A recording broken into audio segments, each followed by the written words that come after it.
Also with me here is Caitlin Huey Burns, who's been following the Trump campaign for so long, so many months, that when you started, you weren't pregnant. Then you got pregnant, had a baby, went on maternity leave, came back. You were still following the same candidate. Yeah, that baby is now 14 months old. Donald Trump was the leader at the time. He was the leader throughout the Republican Party. And, of course, last night, as we know the results, he is now the president-elect. He was a leader in the polls, but few people expected him to last all the way to now. And people are wondering, how did he do it? What's your answer to that question? A couple things to point out. One, last night when we were leaving the watch party that we were both at, we ran into Trump's political director, and he talked about the ground game, something that was underestimated that the Trump campaign had, a more sophisticated ground effort and a more sophisticated data collection effort. And they really, from the beginning, had targeted low propensity voters.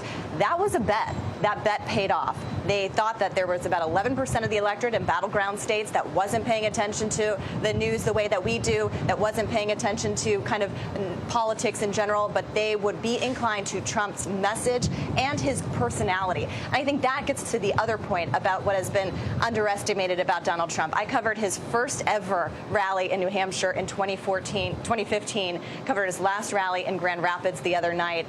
He has not changed a bit in those intervening 9 years. And in fact, this campaign leaning more into his personality and his ability to deliver that message. And that message was on the economy and immigration. His closing argument was on immigration and really speaking to an electorate that the campaign believed and that we saw in our anecdotal reporting, talking to voters as you and I have all across the country all year, this kind of unsettled feeling among the electorate, no matter what party you belong to, an uncertain future, wanting more security, and that economic and border, and that's what they tapped into. Love him or hate him, people knew he was being his authentic self. Caitlin Huey Burns, thank you very much. I appreciate it. Thank you.